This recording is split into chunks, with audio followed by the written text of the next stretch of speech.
benefit of that. As opposed to thinking I'm somebody who's really special and wonderful, and therefore, um, all these people are coming to be with me. I hope we can see the difference here, and it's something that we can also apply in our lives. Um, Maybe for some reason that we were given some favor um, by getting the darshan of a wonderful devotee, maybe given some attention by some devotees that are showing special care for us. We can think of it in terms of, okay, I guess that's maybe I'm a little bit special. Maybe they're seeing all the good qualities in me and therefore they want to give me some support. Um, it's a very dangerous position to be in because even though there may be some truth to it, um, we never, we should always keep in perspective um, where we are in our spiritual lives and the struggle that we may have with overcoming so many of the challenges that result from our false ego, our desire for sense gratification, um, and just impurities that are residuals within the heart. But because we are connected to the line of disciplic succession, start beginning with our spiritual masters that have initiated us, or with Srila, and then to Srila Prabhupada, um, and then through Bhaktisiddhanta Saraswati Thakur, Srila Gaurkishore Das Babaji, Srila Bhaktivinoda Thakur, and then all the way back to Sri Chaitanya Mahaprabhu, and then from there all the way back to Krishna, because we're connected in that line of disciplic succession. Because of the care that our spiritual master has shown us, the care that Srila Prabhupada and his devotees have shown us, that is our good fortune. And because of that, in the same way that uh, Maharaj Parikshit was seeing that it is because of the great devotion that the Pandavas had, my forefathers, then these sages are showing kindness to me. We can think of the same way when we are shown kindness by these very special devotees. Srila Prabhupada starts off the purport. According to religious principles, things like stool, urine, and wash water must be kept left at a long distance. Attached bathrooms, urinals may be convenient amenities for a modern civilization, but they are ordered to be situated at a distance from residential quarters. Of course, he's using this as an example of how um, the sages would typically interact with worldly minded people. But I thought it was interesting, just a quick aside, how when you look at the use of modern plumbing and uh, toilets and showers, which are considered to be amenities, and they are definitely convenient. It was really something that evolved out of necessity, health necessity. When we say modern civilization, it really means uh, city living, when you have a densely concentrated group of people that come together um, and they're living basically side by side. When you look at how a city is laid out and the planning of a city, the houses are put very close together, a lot of times mostly stuck together.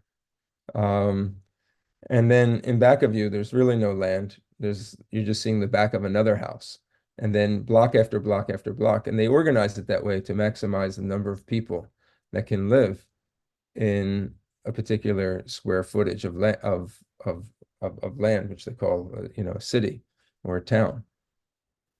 Um, and with that, you can't have situations where in the back of your house you have an outhouse where you would typically, you know, use the bathroom, um, wash your body, because there's just not enough room. In addition to that, there used to also be wells, and those wells had to be kept at a distance from these places where you would, evacuate, or else there would be cross-contamination. So if you don't have the space and the land to do so, then you have to come up with the situations like we have with modern plumbing, with our water system and our sewer systems that we have. Um, uh, and then with that is the rise of the modern bathrooms that are inside the houses. So it's something that has evolved. You can trace them back to way before, going, thousands and thousands of years in cities, but nothing like we see, in today's world where we have such a dense concentration of people. It is what it is. It's not that you're going to change that necessarily, but just understanding how uh, what we consider to be an evolution of modern society, of bringing everybody close together in a dense concentration. We consider this to be advancement in modern civilization. We can see even just for hygiene and health perspectives, um, uh, these things were never really considered much in Vedic civilization, where things were spread out. It was more of an agricultural society, and you had uh, things like bathrooms separated from your actual living spaces. That's just an aside there. Again, it was related to how the kingly order never really associated so much with um, the devotees of the Lord. And the example was given by Lord Chaitanya. Um, Lord Chaitanya resided in Jagannath Puri um, for the last parts of his life. And he resided there, and it was there in Jagannath Puri where he exhibited his um, deep loving of emotions, um, of ecstatic love for Lord Krishna. And accompanied with his devotees, he would be there and he would preach. Um, and there was a king of that area named Pataparuja. And Maharaj Pataparuja, he was definitely involved in uh, the life of ruling. He would govern. He had his gov. He would rule. He would govern. At times, they would have to fight with other neighboring kingdoms. Um, he was a religious man. And I was reading a paper on him and talked about how he would, wake up and before sunrise and do his prayers. Um, an excerpt from that, it says that he would get up from bed early in the morning, 2 hours before sunrise, and salute two brahmanas before looking at any other person. He then accompanied by his Brahminical council, and he would go for a ride and hear from them for about 20 miles. And then he would come back and take his bath, and he would engage himself in the worship of Lord Jagannath after that. Um, he would do all this, and then he would take his meal. And then after he took his meal, he would recite the Ramayana. And then after hearing about the pastimes of Lord Ramchandra, then he would only then um, uh, do his daily business as being the king.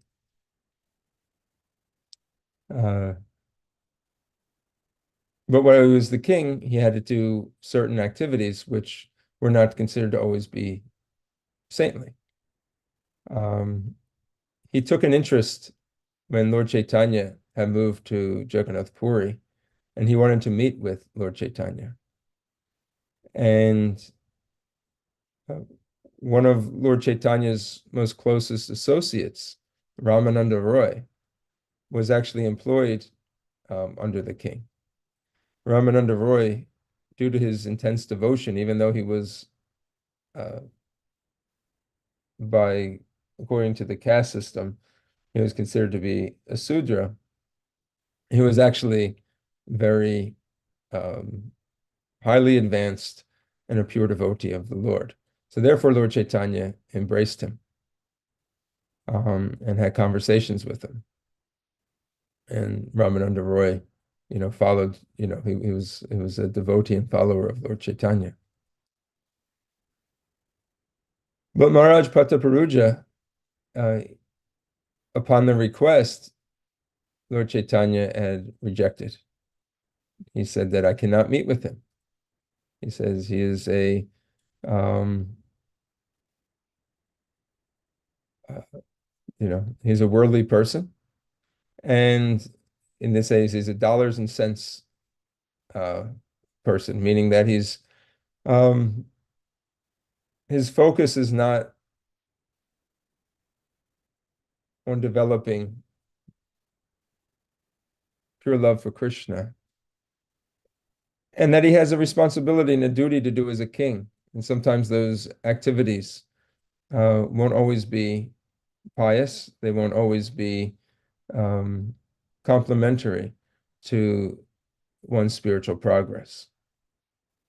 So therefore, he said, Lord Chaitanya says, for a renunciate like me, it is too risky to associate with two kinds of people, women and persons involved in worldly matters. So for a devotee, we hear on a regular basis that association is paramount in developing and becoming fixed in our spiritual lives. If we associate with the right people, spiritual life, the pathway becomes very smooth. If we associate with the wrong people, doubts begin to arise in our hearts, material desires spring up inside of us. We may take on the mood of becoming very critical, and the enthusiasm to pursue Krishna consciousness oftentimes becomes suppressed. We see this in the Nectar of Devotion, in text number 2. It says, one's devotional service is spoiled when he becomes entangled in the following 6 activities: eating more than is necessary or collecting more funds than required, over-endeavoring for mundane things that are very difficult to obtain, talking unnecessarily about mundane subject matters, practicing, scriptural rules and regulations only for the sake of following them, but not for the sake of spiritual advancement, or rejecting rules and regulations of the scriptures and working independently or whimsically. Associating with worldly-minded persons who are not interested in Krishna consciousness. And 6, being greedy for mundane achievements. The interesting thing about this is they are all symptoms of one who is not associating with devotees that are practicing seriously in Krishna consciousness. These are all symptoms of a person who has association either with worldly-minded people or spiritually weak-minded people that don't take spiritual life very seriously. They become overly consumed with maybe collecting funds or living a very luxurious lifestyle. In order to support, they have to work very hard.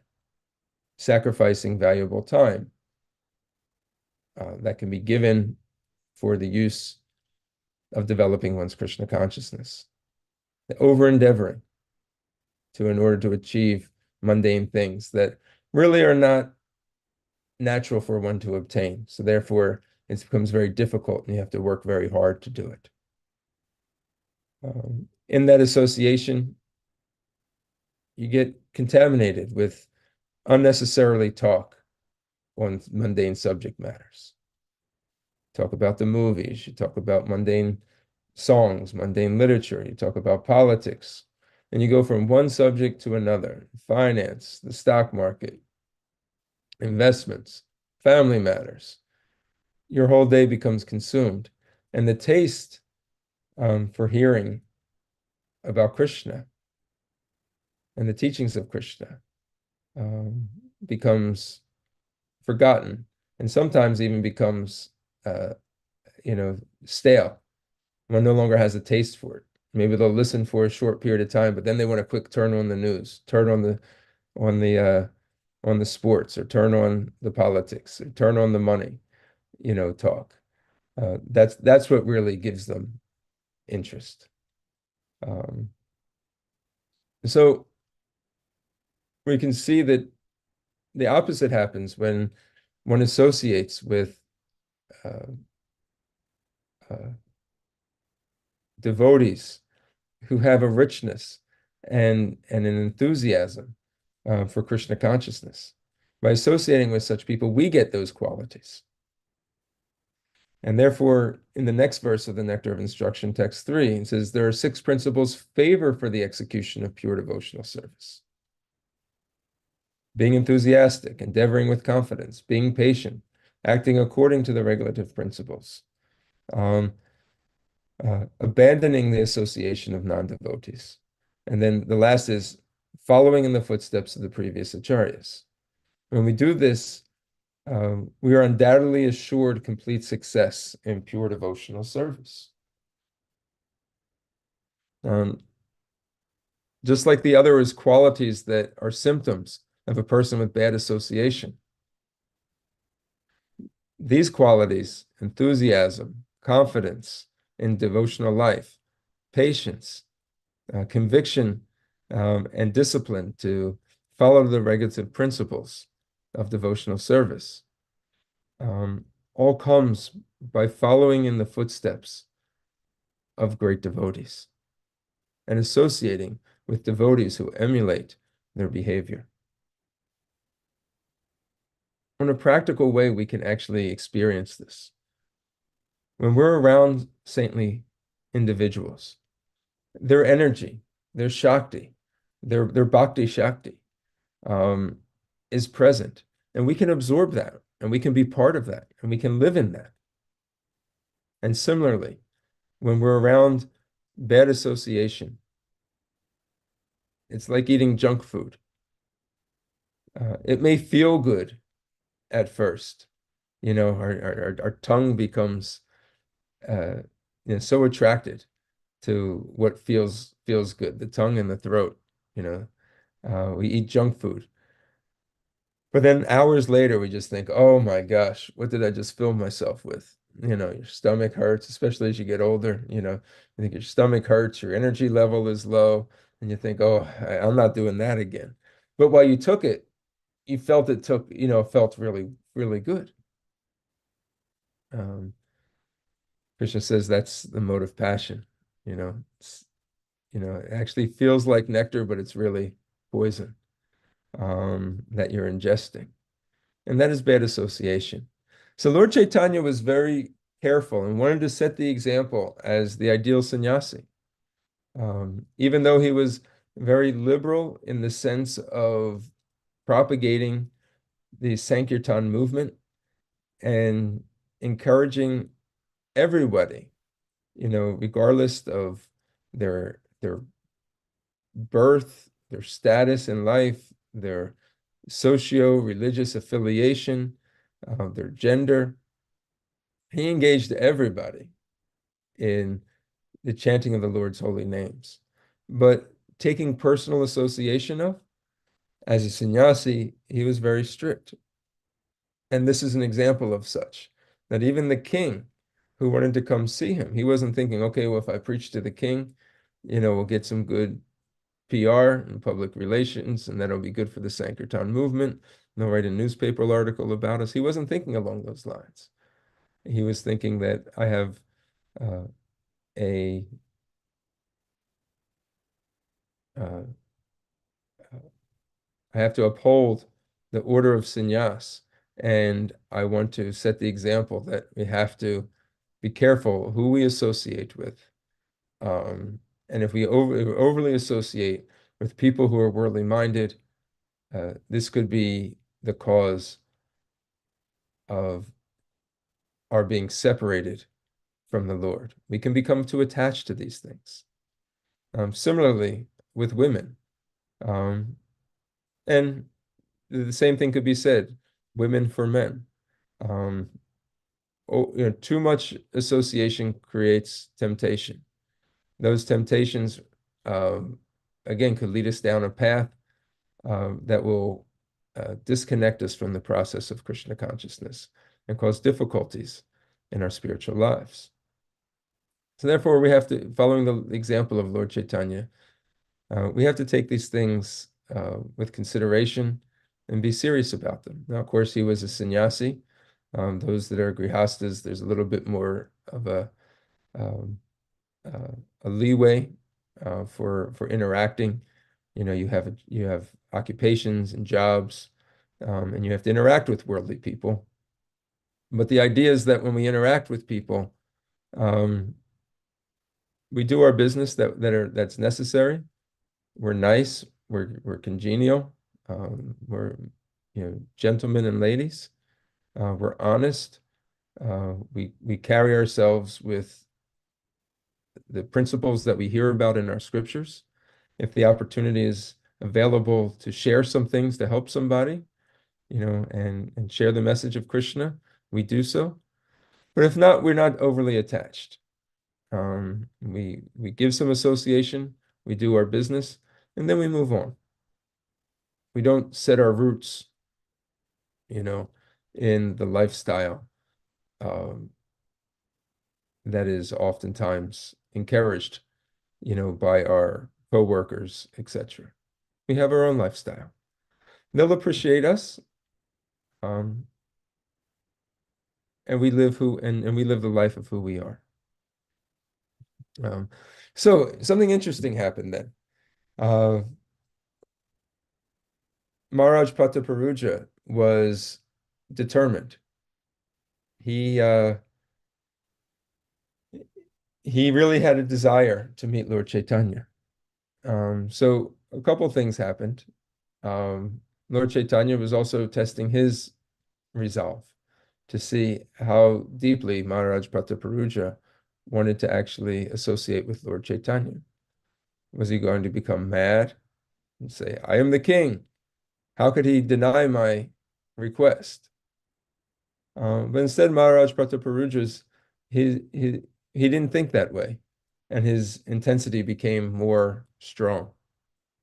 Uh, Sarvabhauma Bhattacharya, Lord Nityananda, Advaitacharya, Ramananda Roy, eventually requested the king, he says, please, uh, you know, he's actually very pious. Um, please just give him your association. And Lord Chaitanya actually, he doubled down on it. And he says, you know what? I'll leave Puri and go somewhere else. I don't want to remain here because I feel the pressure that you're putting on me. He says, if you like him so much, if he's your king, then you stay here and you serve. He says, but I will not. Um, he says, I will not associate with people that are involved with money and power. Maharaj Prataparuja heard this. He actually was uh, very, um, he was very sad. Um, he wasn't angry. He was just disappointed and actually contemplated that maybe I'm doing the wrong thing of being the king. Maybe I'm to renounce this world and become a follower of Lord Chaitanya. Um, so his associates continued to tell Lord Chaitanya about Ramananda Roy's determination.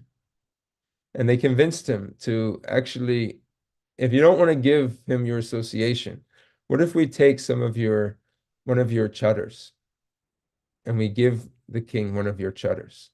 And at least it'll be some article that he can have of your association. So Lord Chaitanya agreed. And then the next step, um, Ramananda Roy, he had asked Lord Chaitanya, he says, if you will not see the king, will you at least have association with the king's son? And Lord Chaitanya agreed that, you know what, he's young, he's innocent, even though he's a prince, he's a young prince. Um, and Lord Chaitanya agreed to associate with the boy. And Lord Chaitanya showed him special mercy and embraced him. Um, and the boy felt ecstatic love for Krishna, even so much that when he went home to see his father, Maharaj Prataparuja embraced his son and actually received that same intense love that Lord Chaitanya had embraced the prince with. Rath Yatra was coming up, and uh, Sarvabhauma Bhattacharya had devised a plan for the king to meet Lord Chaitanya. And as customary, he says, first you will go and you'll sweep in front of the cart, all the dust and debris from in front of the cart. But later on, after the parade, Lord Chaitanya is going to want to take his rest in a garden nearby. And if you dress like a commoner and you start reciting prayers from the 10th canto of the Srimad Bhagavatam, Lord Chaitanya uh, will be um, will be attracted um, to to the verses that you chant. He says, and this will give you an opportunity to meet him. So while the kirtan was going on at Rath Yatra and Lord Chaitanya was dancing in ecstasy, um, Maharaj Prataparuja was sweeping in front of the cart, and Lord Chaitanya had for a moment lost consciousness and fell back into the arms of Maharaj Prataparuja. And he did this, obviously, everything happens by the arrangement of Krishna. This was not obviously something that happened um, uh, by accident. Everything happens by the divine arrangement. And so he allowed Pataparudra to catch him. But as soon as he uh, came back to his senses, Lord Chaitanya quickly got up and moved himself off of the touch of of Maharaj Prataparudra. The Chaitanya Charitamrita explains that Lord Chaitanya inwardly wanted to relish the association with the king, but still he needed to set the example for others in the renounced order of life. So he quickly kind of brushed himself off from the touch of the king. Later, after the Rath Yatra, Sarvabhauma Bhattacharya's plan um, came to fruition after the festival and the meeting of Lord Chaitanya and Prataparuja came. But Lord Chaitanya appreciated. Maharaj Prataparuja had to go through many different tests to get the association of Lord Chaitanya. Things that a king would not typically undergo. Again, the king, with it comes a lot of pride, comes power. Power brings pride. Wealth brings pride. Fame brings pride. All these things.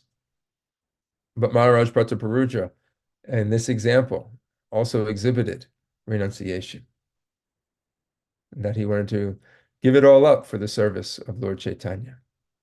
And when Lord Chaitanya saw him sweeping in front of the cart, taking a humble position and serving uh, Lord Jagannath, Sri Chaitanya Mahaprabhu uh, developed affection and could see that the king was actually a devotee of the Lord. Thank you so much for listening. I'll stop here and see if there's any questions or comments or realizations from today's class. Hare Krishna. Hare Krishna. Thank you very much for a nice class and the way you segued into the Chaitanya Charitamrita and the Leela between King Prataparudra and Lord Chaitanya. Now, I have just, I'd like you to comment, if you don't mind, on that relationship, the way it started. The Lord Chaitanya was showing an example that worldly people, he doesn't want to associate with being a sannyasi. Of course, he was showing how an ideal devotee is supposed to behave. But these days, people who are worldly people, they come around temples also. After a while, you meet temple president yourself. You may meet some of those kinds of people, and they say they want to help, but sometimes they have ulterior motives.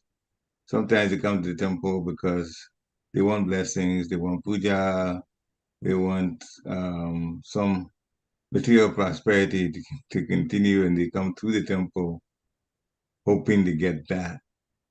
What kind of comment can you make about how to be careful with those kind of people? Yeah. Hare Krishna.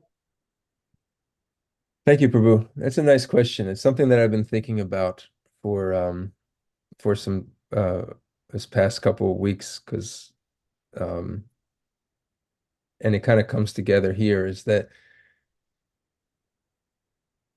a lot of it depends upon where we are in life and what ashram we're in. Hmm.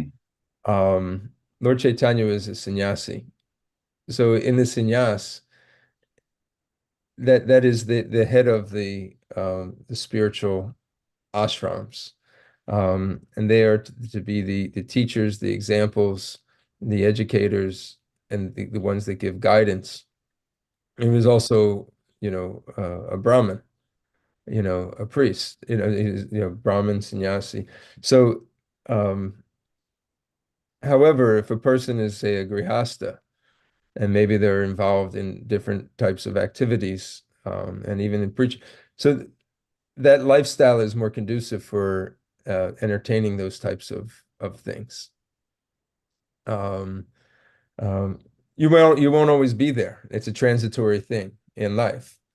So a lot of it depends on a lot of things aren't necessarily black and white sometimes as Hmm. we want to see, as devotees, and they say like, okay, don't associate with worldly minded people. This is, sinful. Devotees don't do this, devotees do this, devotees don't do that.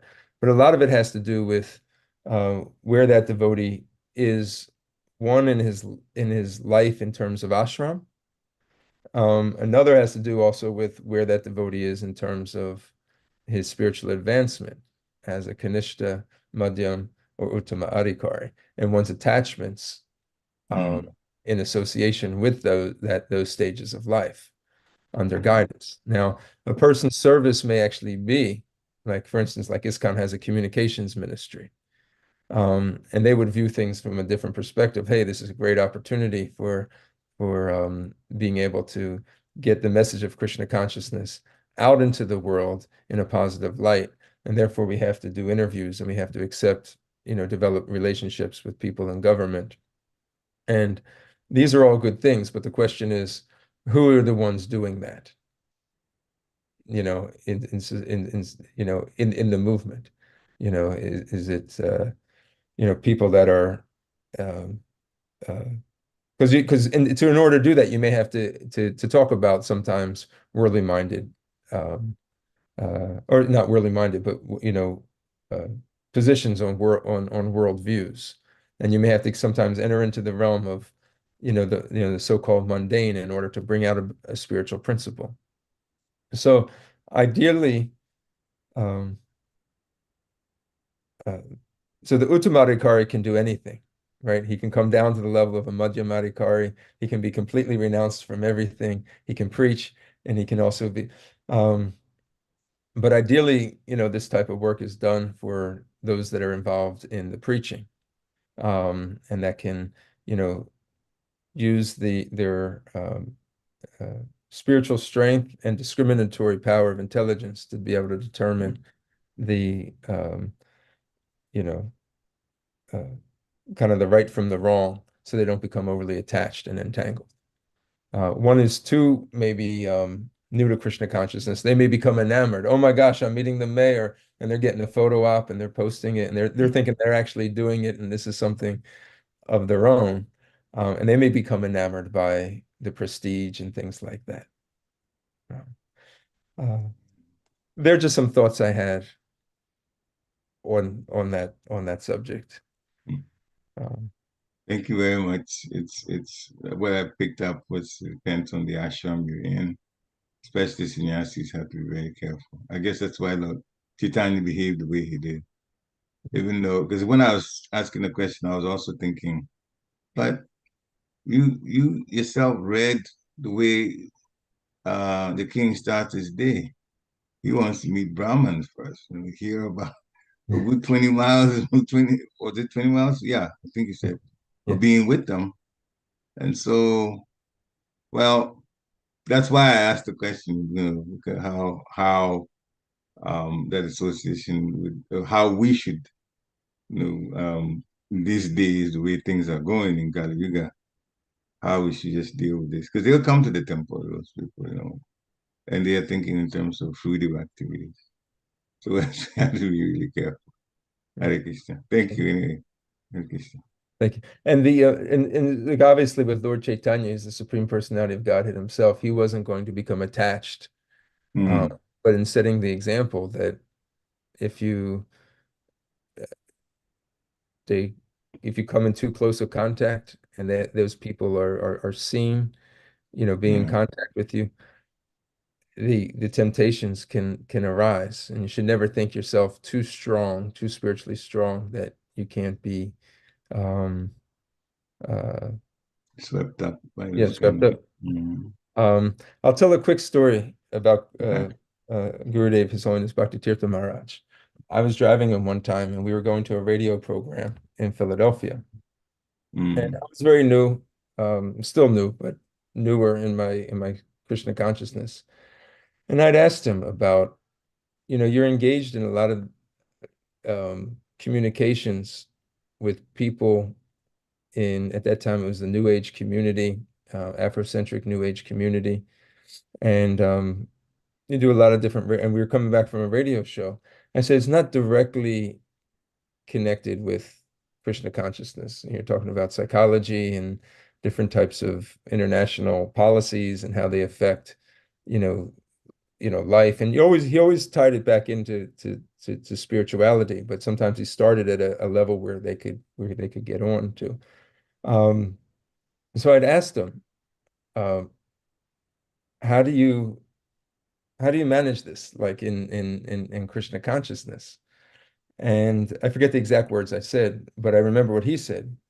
The mm, first thing he said is you have to use the secondary in service of the primary, mm, right? And then the second thing he said, so the secondary meaning, all these other, subsidiary things like psychology and, policies and politics and, behavioral patterns, use that in service to bring them to Krishna consciousness. So Krishna consciousness is the primary. The secondary can be used in service, but should never be understood as the primary. So he made that point clear.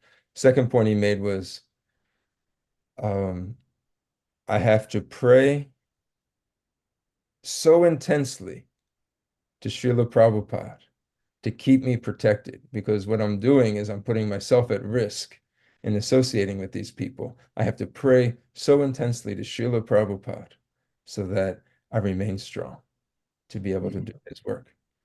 And that night I saw him because I came in to his room where he was staying at the Bhakti Garden where Hari Ashram Prabhu stays, and there's a Murti of Srila Prabhupada, and I came up to take to clean his trash can. And he was in front of Srila Prabhupada Murti on his knees. And he was just praying like this in front of him. And he didn't know I was coming. It's not like he, did it when I came. He was in there in prayer when I walked in.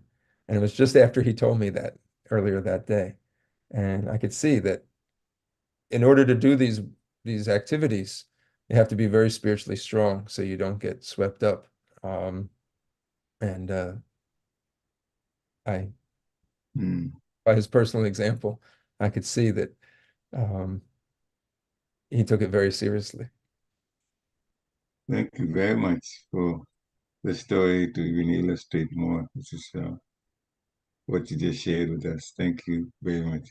Devotees, I know we've passed the hour, but if you have any questions or comments, could you unmute yourself and ask His Grace Dronacharya Prabhu, and let's have a little bit more.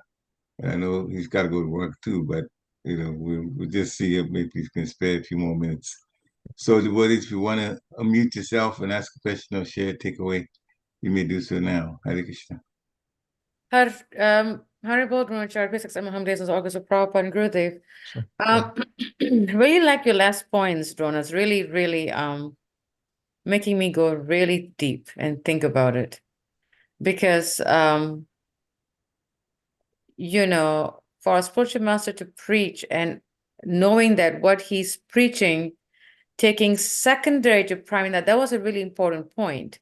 Because in some instances, in today's ISKCON, we sometimes don't see the importance of linking the secondary to the primary, but they're so related.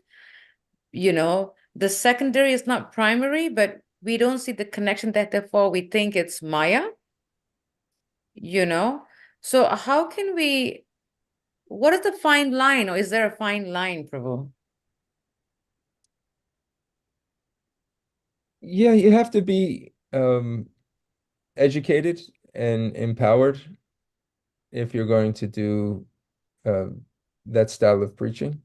Devotees um, should be well balanced in their, perspectives and when they interact with other people.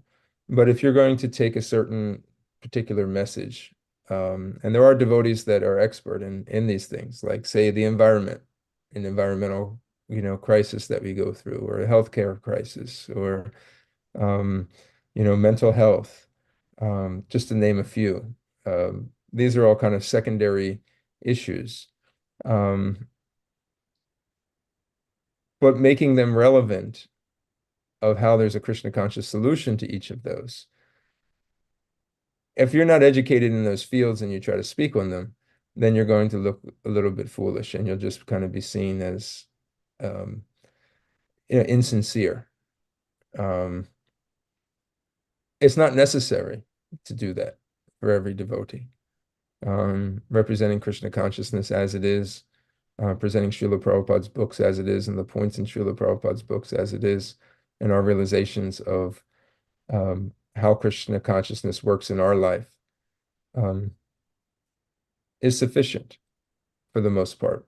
But to go into certain um, uh, areas of preaching, to cast a broader net out into the world, to be able to spread Krishna consciousness. There are some devotees who are uh, feel feel a calling, that's their service, and they're either work in that field or they've educated themselves in that field to do that. That should usually be done under the guidance of your spiritual master, not done whimsically. But talking to them about, okay, I feel like I'm in academia, I can use some principles in Krishna consciousness, to help, present Krishna consciousness in a different light that people may have. So I'm going to start preaching in that field. So then they do that, whether it be in science or, history or archaeology. You see the devotees, like Sariputta, Karma, Prabhu's, they've done that. You've seen devotees in other scholarly fields, being able to present Vaishnavism in a more scholarly way.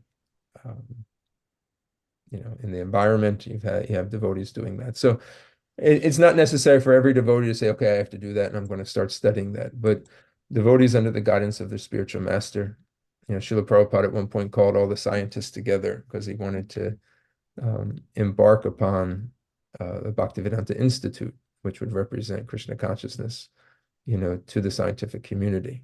And he wanted to gather those devotees. That's a very good point, Rona. It's, we have to have the knowledge and link it. We just can whimsically speak and not know how to link it. And I think also link it with what's the word, backup support, or confidence and believe in it. I think that plays a big role. Yeah, that's a good point. And I think another point that you made, Ronas, but that I really like, and I'm definitely going to start doing that, is when you shared that Gurudev would seriously pray to Prabhupada for protection in his service, to be strong. That was a powerful statement for me. And I want to thank you for sharing that. Really. Yeah. It was a powerful vision for me to see. And it's all done by divine arrangement. I mean, he was definitely involved in prayer, but Krishna and Guru arranged for me to see him engaged in that way. That it's not just you go out and preach. It's all about empowerment from Guru and Krishna from within the heart. And he personally shown that by his example.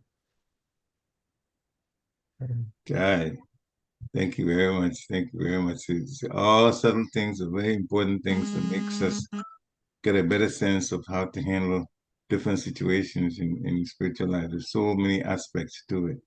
But thank you for sharing that this morning. If there are no more questions, or unless there's one, we'll just give you a few seconds. Somebody just want to chime in now. Otherwise, we'll have to call it a day. Okay, nobody's wanting to ask questions. So thank you very much, Dronacharya Prabhu, for a very nice class, very, very thought-provoking class, and also with the pastimes that you added to it made it even more wonderful. Pastimes, Lord Chaitanya, Timpata Puruda, and then his Holiness Bhaktivedanta Swami. So, devotees, thank you also for coming on. I know it's been a little long, but you stayed, for the whole thing. Thank you. Vanchakalpatarubhishcha kripa sindhubi evacha titanam pavanebhyo vaishnavebhyo namo namaha. Srila Prabhupada ki jai. Jai. Thank you so much, Dronacharya. Thank you. Thank you. Thank you for having me. And again, apologize for starting a little bit late. Oh, no problem. We started the week right for us spiritually. Hare Krishna. Thank you. Have a great Well. Hare Krishna. Hare Krishna.